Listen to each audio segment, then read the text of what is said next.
Let's make some unicorn earrings. You're going to need some craft felt, some embroidery floss, a chenille needle, which is a needle with a nice large eye and a sharp point to it. You'll also need a little bit of a French hook for an earring and a jump ring, and some paper to start with. Let's begin by drawing a unicorn. You're first going to want to trace a circle that's about the size that you'd want for your earring to be. Once you're finished tracing that circle, draw along with me. I'm going to go really fast, so press that pause button. Diagonal line. A little letter U, a big letter U, a nice tall skinny A for the unicorn horn, and a shorter A for the ear. Two curved lines, and would you look at that, you've got a unicorn. Cut it out, trace it onto a white piece of felt. Then, lightning fast, apparently, geez Louise, trace another circle that will be the base for your earring and cut it out. Now, you're probably going to want two of these, so go ahead and cut out two of those circles. And next up, you're going to want to cut out that cute little unicorn that you drew. Am I going fast enough for you? Press the pause button, take a breath. Figure it out! You can do this! As I sit and cut with a tiny pair of scissors. I don't know why. I like cutting with these little scissors, even though I have giant hands. They just seem to do a really good job of getting in all those little unicorn nooks and crannies. So now that I'm finished cutting out my unicorn, it's time to stitch it in place. Let's take this embroidery floss and separate it. Embroidery floss has 6 strands of yarn. I'm taking 2 at a time and pulling them apart and threading it through my chenille needle, tying a knot at the end, like so. And then also snipping that off and getting ready to do something called the running stitch. That's when you start at the back, your needle goes up, dives down. Poking it through, pull it up all the way until the knot stops you, and then diving down. A running stitch creates kind of like a dashed line, or a running line, whatever you want to call it. And I'm using white here because I want it to be a little bit camouflaged in with my unicorn. Notice how I keep my stitches. I try to keep them about the same distance apart, pulling it up, diving back down, nice, small, and even stitches. That's going to make my unicorn look so amazing.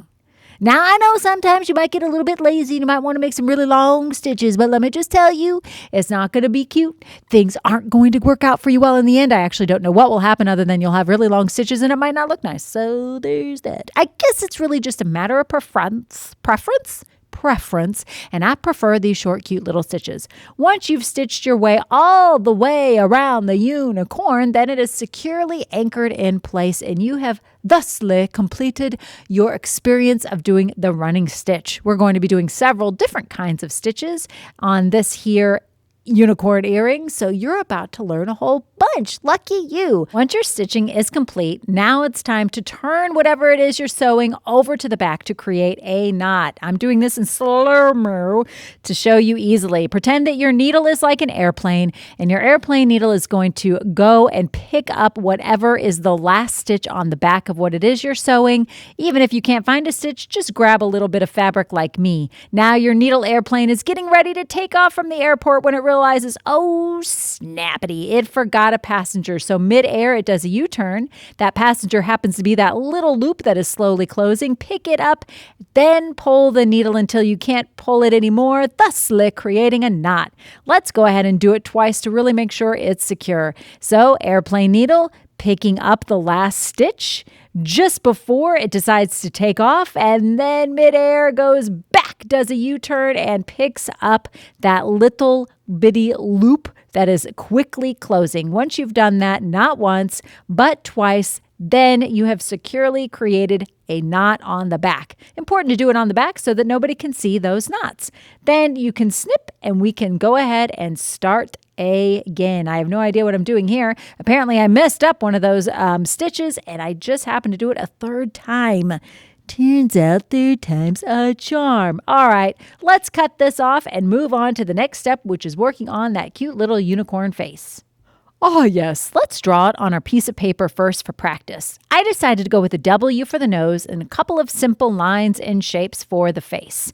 Next up, I'm going to redraw those things with a pencil very lightly on my piece of white fabric before sewing. We're going to learn how to do something called a back stitch. That's when you make a running stitch, pulling up, diving back down.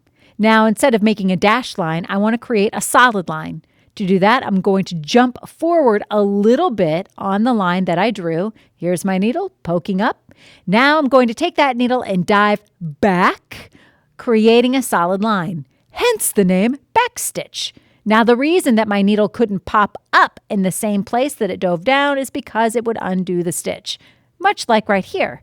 I can bring my needle now up from the place where I had previously been sewing because my needle didn't go down there. Just trust me, this is a lot of words. It might be confusing. I know what I'm talking about because I'm an expert. So just believe me when I tell you that this is how you do the back stitch. Now I'm going to jump forward a little bit. There I am. And then I'm going to dive back a little bit.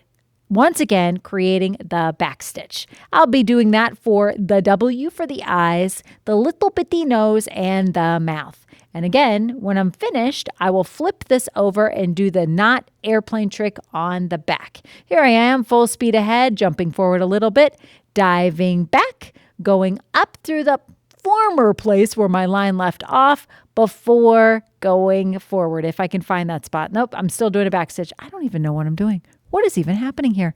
Your guess is as good as mine. We're just stitching away, having our best time. As a matter of fact, that's really all that matters. Are you having a good time making your unicorn earrings? Good. Then you have been successful at unicorn earring making. There's that airplane trick one more time, sped up a little bit for your viewing displeasure so that you understand how to do it. Let's move on to the other parts of the unicorn's face. Now we're doing the nose, just one little stitch for that before I do the mouth. And I'm not even going to tie off on the back, but I will redraw it just so I can see where it is before moving on to the mouth. Finished with that, then we're going to do something called a satin stitch for the cheek. A satin stitch is when you do a series of stitches that are really close next to each other that fill something in. So I just created one stitch, and now I'm putting another stitch beside that one, and then another beside that one. It's much like the running stitch, and then I'm bringing the needle up and then down, but instead of spreading the stitches out, I'm putting them beside each other. This is how you can fill something in with color. But again, make sure those stitches are nice and small so that everything looks even. Like I said, it's a matter of preference. That's just something that I like to do. Once whatever it is you're filling in is all filled in, flip it over, do the airplane trick. You might be wondering, why do I always have to do the airplane trick? Here's why. Let me tell you, here's why. If you don't tie a knot and you just cut that string, eventually whatever it is you stitch will come out. Yeah, pretty devastating. All your hard work could be gone. So you always want to anchor whatever it is you're sewing at the very beginning, which is why we tie a knot at the beginning, and at the end, which is why we do the airplane trick. I'm using silver embroidery floss now, and that's what I'm using on the unicorn horn. Did you know that there's like different kinds of embroidery floss? This metallic one is a single thread, so you don't have to separate it. It's not the easiest to work with, but I really wanted a little bit of sparkle on the unicorn horn, so that's what I decided to use. Again, I started in the back, making sure that my knot was there. Look at that. Do you see what I'm having? That's what I'm talking about. This sparkly thread does this all the time, y'all. It's just a bundle of fun. So if you use metallic thread, just know that you're going to have as much fun as I just did. Keep on stitching, airplane trick, you know the routine. And now we can move on to the unicorn's flowing mane of hair. I'm going to do a rainbow, and I kind of had to make up a stitch. That's the cool thing about embroidering. You can kind of make things up as you go along. I tied a knot. I got it threaded. I'm making a loop like this, but I'm like the running stitch, but I'm not pulling it all the way. See what I did there? I stopped, leaving a little bitty loop. If your thumb is able to hang out with you, and where else would it be, Stevens? It's attached to your body. Then it can be holding those loops of thread in place like a so. That way, as you pull, you don't pull it all the way down. I created a series of 2 red loops in front and then a couple more right behind those to kind of create some volume. Everybody loves their unicorn hair to have volume. So to do that, just put 2 more loops right behind your first ones. Finished with your 4 loops, then flip that little unicorn over and do the airplane trick on the back. Done, son. Now let's move on down the rainbow line, creating the rest of that gorgeous mane of hair.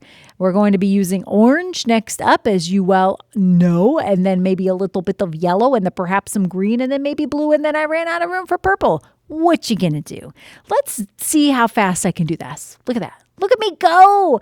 There it is, my 2 loops of one color in the front, 2 loops of another color in the back, zipping right along to create that gorgeous flowing mane of unicorn hair. When that's complete, let's go ahead and hide all of those stitches that are on the back by cutting out another circle that matches the first one and creating the blanket stitch. Allow me to slow down and show you how it is I'm doing this thing called the blanket stitch. Allow me to show you this in slow motion. You're going to take your needle and go through both pieces of fabric like so. Then as you pull your needle through, don't pull it all the way because your needle is going to turn around and go in this loop, and then you can pull it all the way. What this does is creates a little stitch that goes across the top of what it is you're creating. So once again, put your needle through both pieces of fabric, very slowly I might add, and then after you've got that, pull it, go in through the loop. Yeah! What this does is creates a nice, clean, finished edge. And I like to do this around all of my earrings. Not only does it make a nice, clean, finished edge, but it also makes it so that it's a little bit sturdier. Speaking of, what I've noticed lately about some of my bigger embroidered earrings is that they can get a little bit floppy. So that's why I'm adding another piece of fabric to the backside to make them a little bit more firm and to help them keep that nice flat form. Something else is this. When I'm doing these embroidered earrings, you can oftentimes, when I'm wearing them and they flip around, you can see the back. You can see the stitches on the back, which are with all those knots and stuff. It's just not cute to look at. It's like looking at the wrong side of the track stitches, and I don't want anybody to see it. So to hide them, I cut out this little circle to put on the back. If I were extra fancy, which I'm not because I don't think I could get any more so, then I would add another embroidered design to that circle, thusly. That's right, I just said thusly, I think twice now. Gold star for me, 2 gold stars. Thusly creating earrings that are reversible. What? Right? Amazing. How do you finish this off? Well, simple. You just do the airplane trick. I'm tired of watching myself struggle to do this in slow motion, so let's knock this out and see what's up next. Let's add that jump ring. I'm going to create a stitch. Add my jump ring that I've already pre-attached to the little French hook.